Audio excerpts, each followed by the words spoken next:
Hello students, আজি আমি class 12 মেথমেটিক্সৰ ইন্টিগ্ৰেলছ নামৰ চেপ্টাৰটোৰ এক্সাৰচাইজ 7.1ৰ কুৱেশ্যনবোৰ সলভ কৰোঁ আহা। ইতিমধ্যে আমি এই চেপ্টাৰটোৰ যিখিনি কনচেপ্ট এপ্লাই হ'ব, যিখিনি ফৰ্মুলা আমাৰ প্ৰয়োজন হ'ব, সেইখিনি ফৰ্মুলা ইয়াৰ আগৰটো ভিডিঅ'ত ডিছকাছ কৰিলোঁ। তোমালোকে যদি সেই ভিডিঅ'টো চোৱা নাই, মই ডেছক্ৰিপশ্যনত ইয়াৰ লিংকটো দি দিম, সেই ভিডিঅ'টো আগত গৈ চাই লোৱা। তাৰপিছত এই ভিডিঅ'টো তোমালোকে চালে সকলোখিনি বুজি পাবা ভালদৰে। আহা আমি এই ভিডিঅ'টো ষ্টাৰ্ট কৰোঁ। এতিয়া তোমালোকৰ ফাৰ্ষ্ট কুৱেশ্যনটো চোৱা, find an anti derivative or integral of the following functions by the method of inspection.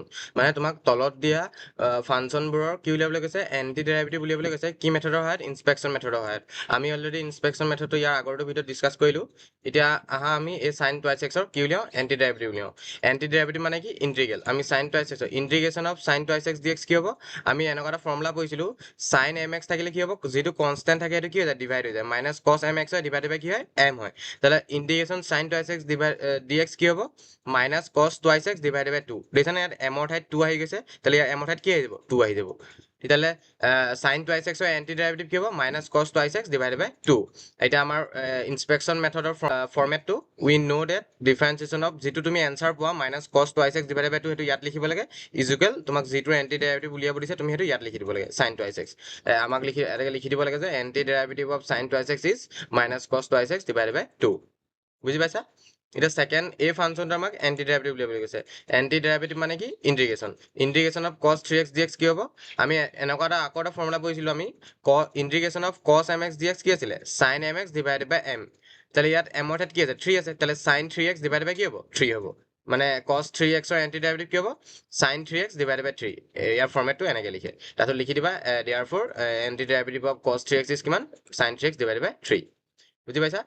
তাৰপিছত সেকেন্ড দিছে তোমাক e to the power twice এক্সৰ তোমাৰ এন্টি ডেৰিভেটিভ উলিয়াবলৈ কৈছে। We know that differentiation of e to the power twice x divided by 2 is equal, এইটো এনেকৈ ধৰণে লিখি দিবা। আৰু ইয়াৰ ওলোৱাটো কেনেকৈ উলিয়াবা, আমি ইয়াৰো এটা ফৰ্মুলা পঢ়িছিলোঁ, integration of e to the power m x d x কি হ'ব, ইয়াত যদি কিবা কনষ্টেণ্ট মাল্টিপ্লাই হৈ থাকে সেইটো গৈ ইয়াত ডিভাইড হৈ যায়, e to the power m x divided by m. তাহলে ইয়াত কনষ্টেণ্ট কি মাল্টিপ্লাই হৈছে, এক্সৰ লগত 2 মাল্টিপ্লাই হৈছে, কাৰণ 2 ইয়াত কি হৈ গ'ল, ডিভাইড হৈ গ'ল। তাহলে e to the power twice এক্সৰ এন্টি ডেৰিভেটিভ কি হ'ব, e to the power twice x divided by 2। ইয়াৰ এনচাৰটো হ'ব e to the power twice x divided by 2। বুজি পাইছা? এতিয়া 4 নম্বৰটো চোৱা, 4 নম্বৰটো ax plus B whole square. এতিয়া কি কৰিব লাগিব, ইয়াৰ এন্টি ডেৰিভেটিভ উলিয়াব লাগিব, মানে ইয়াৰ ইন্টিগ্ৰেশ্যন উলিয়াব লাগিব। ইয়াৰ ইন্টিগ্ৰেশ্যন ইয়াত কৰি দিছো চোৱা, integration of ax plus B whole square dx। এতিয়া আমি কি কৰিম, a প্লাছ বি হোল স্কোৱাৰ ফৰ্মত ভাঙি দিম। যদি মই এইটোক a বুলি ধৰো, আমি এইটোক a বুলি ধৰো, আৰু এইটোক যদি b বুলি ধৰো, তাহলে কি হ'ব, a plus B whole square হৈ যাব। তাহলে এইটো a square plus twice a b plus b square ফৰ্মুলাত ভাঙি দিলো। তাৰপিছত কি হ'ব, এতিয়া আমি ইন্টিগ্ৰেশ্যনটো ভিতৰলৈ ভৰাই, আমি ইন্টিগ্ৰেশ্যনৰ প্ৰপাৰ্টি পঢ়িছিলোঁ যে কি হ'ব, এবাৰ ইন্টিগ্ৰেশ্যন ইয়াৰ লগত হ'ব, এবাৰ ইয়াৰ লগত হ'ব, এবাৰ ইয়াৰ লগত হ'ব, কাৰণ কেলে প্লাছ প্লাছ আছে। এবাৰ ইন্টিগ্ৰেশ্যন ইয়াৰ লগত লিখিলোঁ, এবাৰ ইয়াৰ লগত লিখিলোঁ, এবাৰ ইয়াৰ লগত লিখিলোঁ। এতিয়া ইন্টিগ্ৰেশ্যনৰ ভিতৰত থকা কনষ্টেণ্টটো কি আছিলে, বাহিৰলৈ ওলাই যায়। তাহলে ইয়াত a স্কোৱাৰটো কি, কনষ্টেণ্ট, a স্কোৱাৰটো কি হ'ব, বাহিৰলৈ গুচি যাব। ইন্টিগ্ৰেশ্যন অফ এক্স স্কোৱাৰ, মানে এক্স স্কোৱাৰ ফাংচনটো আমাৰ ইন্টিগ্ৰেশ্যন হ'ব। তাৰপিছত ইয়াত কনষ্টেণ্ট কি আছে, টুৱাইছ এ বি, এই তিনিটা কনষ্টেণ্ট বাহিৰলৈ গুচি গ'ল, ইয়াত এক্সত এপ্লাই হ'ব ইন্টিগ্ৰেশ্যনটো। তাৰপিছত ইয়াত বি স্কোৱাৰ গোটেইটো কনষ্টেণ্ট, বি স্কোৱাৰটো গুচি গ'ল, তাৰপিছত ইন্টিগ্ৰেশ্যন ডি এক্স হ'ব।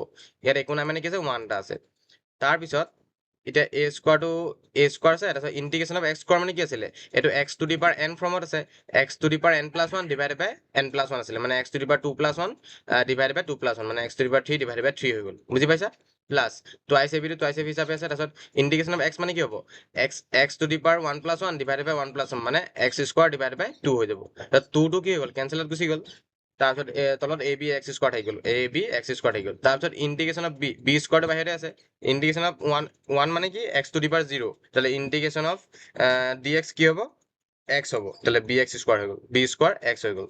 এতিয়া ফাইনেল এনচাৰটো তোমাৰ এইটো হ'ব, মানে আমাৰ a x plus B whole স্কোৱাৰৰ এন্টি ডেৰিভেটিভ কি পালা, এইটো পালা। ইয়াত সেইটোকে লিখি দিবা, আৰু এটাকে এন্টি ডেৰিভেটিভ অফ ইয়াৰ এন্টি ডেৰিভেটিভ কি পালো, আমি এইটো পালো, a square x cube divided by 3 plus a b x square plus b square x. বুজি পাইছা? এতিয়া 5 নম্বৰ কুৱেশ্যনটো, sine twice x minus 4 e to the power 3x। এতিয়া আমাক এই ফাংচনটোৰ এন্টি ডেৰিভেটিভ উলিয়াবলৈ কৈছে। এন্টি ডেৰিভেটিভটো ইয়াত উলিয়াই লৈছো, integration of sine twice x minus 4 e to the power 3x dx হৈ গ'ল। আমি কি কৰিম, এতিয়া ইন্টিগ্ৰেশ্যনটো এবাৰ ইয়াৰ লগত কৰিম, এবাৰ ইয়াৰ লগত কৰিম। Integration of sine twice x dx এবাৰ লিখি ল'লো, মাইনাছ, তাৰপিছত integration of 4 e to the power dx লিখি ল'লো। তাৰপিছত integration of sine twice x কি আছিলে formula, integration of sine twice এক্সৰ ফৰ্মুলা আছিলে minus cos twice x divided by 2, কাৰণ কনষ্টেণ্ট কি মাল্টিপ্লাই হৈছে, 2 মাল্টিপ্লাই হৈছে, কাৰণ 2টো কি হৈ গ'ল, ডিভাইড হৈ গ'ল। তাৰপিছত 4টো ইয়াত কনষ্টেণ্ট, 4টো বাহিৰলৈ গুচি আহিলে, integration of e to the power 3x, ইয়াত x লগত কি কনষ্টেণ্ট মাল্টিপ্লাই হৈছে, 3 মাল্টিপ্লাই হৈছে, কাৰণে কি হ'ব, e to the power 3x divided by 3।